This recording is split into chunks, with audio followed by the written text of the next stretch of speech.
Mga minamahal kong kababayan, magandang hapon po sa inyong lahat.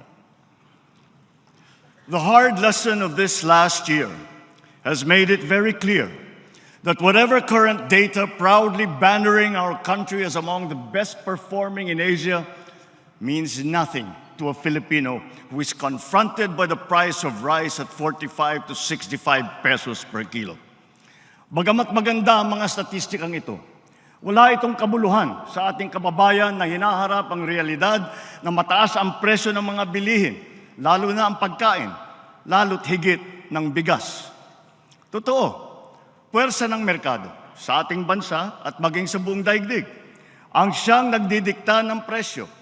Bunso dito halimbawa ng giyera, problema sa supply at puwersa ng kalikasan tulad ng El Nino na naranasan din sa ibang bansa. Subalit, hindi na ito mahalagang alalahanin ng ating mga kababayang nabibigatan sa presyo ng bigas. Mahal kong mga kababayan, alam kong damang-dama ninyo ito.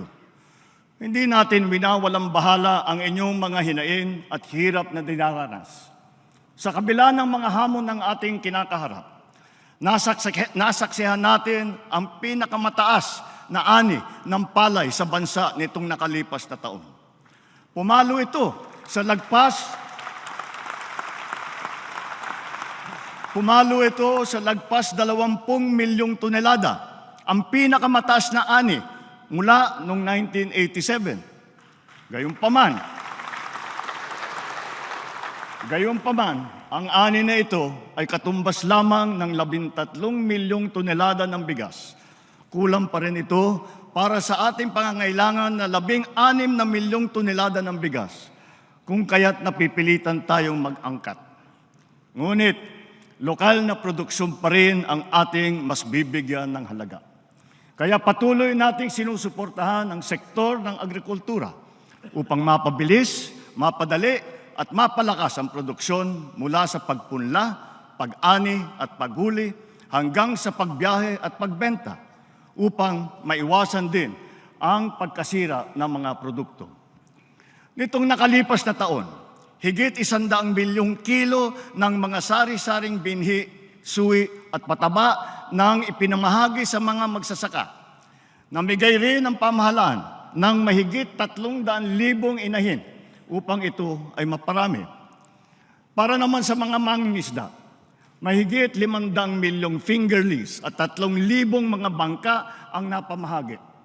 Nakakatulong din ang mga ginawa at inayos ng mga fish port at cold storage upang masuportahan ang kanilang industriya. Bukod pa sa mga ito, naroon din ang mga teknikal at pinansyal na tulong para sa dagdag na kaalaman sa mga makabagong pamamaraan at pagkukunan ng sapat na puhunan. Handa na rin ang pamahalaan na ilabas ang mga bakuna laban sa swine fever na magpapalakas sa mga alagang hayop at magbibigay ng garantiya sa mga magsasaka laban sa pagkalugi.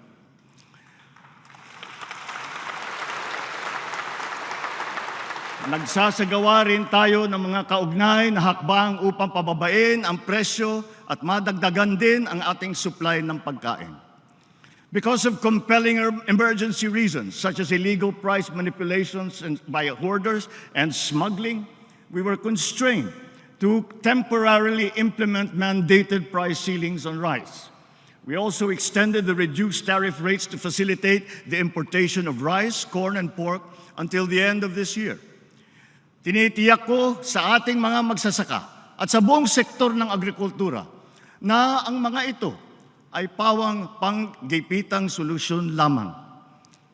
Sa reformang sakahan naman, tuloy pa rin ang ating programa at ang pamamahagi ng mga titulo sa ating mga magsasaka. Sa nakalipas na 2 taon, mahigit 130,000 titulo na ang ating naigawad sa mga benepisyaryo. Tuloy-tuloy din at pinabibilis pa natin ang pagkakahati-hati ng Collective Certificate of Land Ownership Award o yung CLOA para sa mga individual na benepisyaryo nito.